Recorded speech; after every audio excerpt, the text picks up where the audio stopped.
सरकार पुरानी या सरकार पुरानी या पैंथर आ रहा है, पैंथर आ रहा है।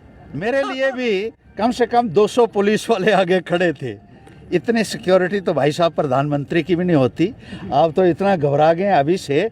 आखिर क्यों उधमपुर पुलिस ने पूर्व शिक्षा मंत्री हर्षदेव सिंह को रोका एक कार्यक्रम करने के लिए? सरकार पुरानी या कि आज देख लीजिए, आज हमने उधमपुर पहुंचना था तो पूरे उधमपुर शहर को एक छावनी में तब्दील कर दिया। तो हर्षदेव सिंह को जखैनी चौक पर ही रोक दिया गया और वहीं से उन्हीं की गाड़ी में बिठाकर उनके नजदीकी एयरफोर्स के पास उनके घर में वापस पहुंचाया गया।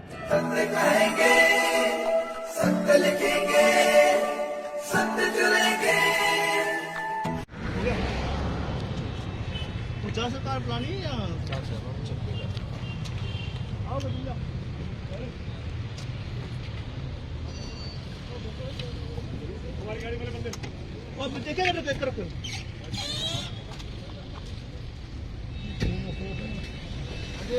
दैनिक स्टेट समाचार में आप सभी का स्वागत है। मैं हूं अरुण शर्मा। बात करें तो पूर्व शिक्षा मंत्री हर्षदेव सिंह की, जैसे ही कल सुप्रीम कोर्ट द्वारा 370 को लेकर एक आदेश सुनाया गया और उसी के साथ जम्मू कश्मीर विधानसभा चुनावों को लेकर भी उसमें कहा गया कि सितंबर माह से पहले यानी 2024 सितंबर माह तक जम्मू कश्मीर में भी विधानसभा के चुनाव करवाए जाएं।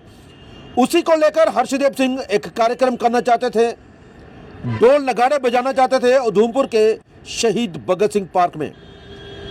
जैसे ही इसकी जानकारी पुलिस को मिली तो उसके बाद हर्षदेव सिंह जैसे ही वहां पहुंचने वाले थे तो हर्षदेव सिंह को जखैनी चौक पर ही रोक दिया गया और वहीं से उन्हीं की गाड़ी में बिठाकर उनके नजदीकी एयरफोर्स के पास उनके घर में वापस पहुंचाया गया।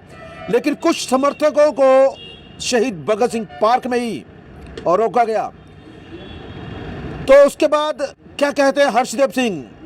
जब घर पर मीडिया कर्मी उनसे मिलने पहुंचे तो क्या कहते हैं इस पर हर्षदेव सिंह कि आखिरकार किन कारणों से लेकर उनको रोका गया और आखिरकार किस तरह के कार्यक्रम जो हैं वो करना चाहते थे, ढोल नगाड़े क्यों बजाना चाहते थे हर्षदेव सिंह? तो आइए दिखाते हैं आपको ये पूरी रिपोर्ट। आगे बढ़ो, हम तुम्हारे साथ हैं। पैंथर पार्टी जिंदाबाद, पैंथर पार्टी जिंदाबाद, जिंदाबाद, जिंदाबाद। हर्षदेव जी जिंदाबाद, जिंदाबाद। हर्षदेव जी जिंदाबाद, जिंदाबाद। पैंथर पार्टी जिंदाबाद। भारत माता की जय, भारत माता। साइकिल वाला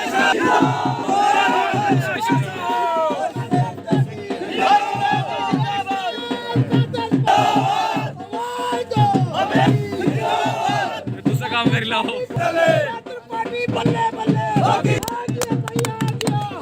पैंथर्स पार्टी ने जो एक कामयाबी हासिल की है उसके लिए मैं पैंथर्स पार्टी के तमाम कार्यकर्ताओं को बहुत बहुत मुबारकबाद पेश करता हूं। यह सरकार इलेक्शन करवाने के हक में नहीं थी और ऐसा कहा जा रहा था कि 2029 तक यह इलेक्शन नहीं करवाना चाहते जम्मू कश्मीर के अंदर।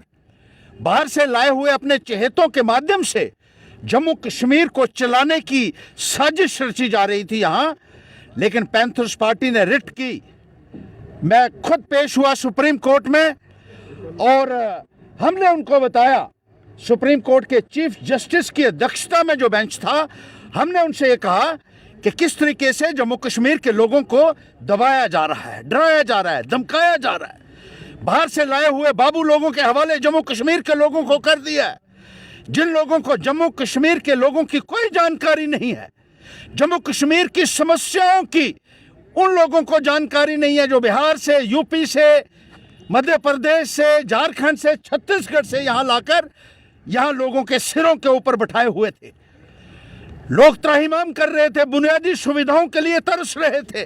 बिजली और पानी की समस्या, स्कूलों की समस्या, अस्पतालों की समस्या, कोई आम आदमी की बात सुनने के लिए तैयार नहीं था। गरीब आदमी त्राहिमाम कर रहा था और कोई भी उसकी आवाज़ सुनने के लिए यहाँ तैयार नहीं था। ऐसे माहौल में ये लाजमी था, ये ज़रूरी था कि जम्मू कश्मीर के अंदर भी चुनाव हों, जम्मू कश्मीर को भी हिंदुस्तान का वैसे ही अंग माना जाए जैसे हिंदुस्तान की बाकी रियासतें हैं।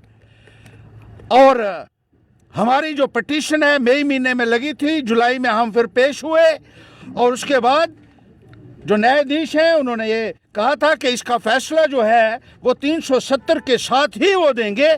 और हमें खुशी है आज कि हमने ये केस जीता है और चुनाव जो है, चुनाव करवाने का ऑर्डर जो है आज पैंथर्स पार्टी लेकर आई है पूरे जम्मू कश्मीर के लिए। ये हमारे तमाम कार्यकर्ताओं के लिए एक बहुत खुशी की बात है, एक बहुत गर्व की बात है जो बाकी पार्टियां नहीं कर सकी, जो हाथ खड़े कर दिए सबने, लेकिन पैंथर ने साबित कर दिया कि एक भी पैंथर इन सब के ऊपर भारी पड़ सकता है। और आज पूरा जम्मू कश्मीर देख रहा है, पूरा जम्मू कश्मीर आज इस बात को देख रहा है। जल्द से जल्द चुनाव करवाने का ऑर्डर जो है वो सुप्रीम कोर्ट ने कर दिया है और 30 सितंबर तक ये कहा गया है कि चुनाव की प्रक्रिया संपन्न हो जानी चाहिए जम्मू कश्मीर के अंदर। इस बात की मैं तमाम जम्मू कश्मीर के निवासियों को बधाई देना चाहता हूं, पैंथर्स पार्टी के वर्कर्स को बधाई देना चाहता हूं।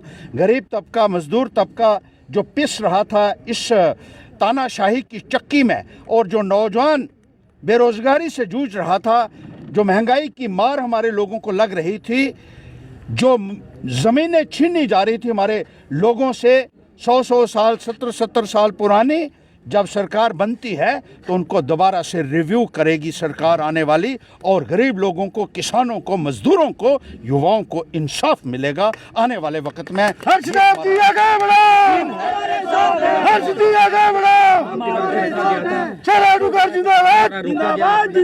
देखिए आज देख लीजिए, आज हमने उधमपुर पहुंचना था तो पूरे उधमपुर शहर को एक छावनी में तब्दील कर दिया। पैंथर आ रहा है, पैंथर आ रहा है। और मेरे लिए भी कम से कम 200 पुलिस वाले आगे खड़े थे। इतनी सिक्योरिटी तो भाई साहब प्रधानमंत्री की भी नहीं होती। आप तो इतना घबरा गए अभी से। जब ये पैंथर असेंबली में जब पहुंच जाएगा तो भारतीय जनता पार्टी वालों आपका क्या हश्र होगा, इस बात का शायद आपने अंदाज़ा भी नहीं लगाया। हर्षदेव सिंह जी आगे बढ़ो।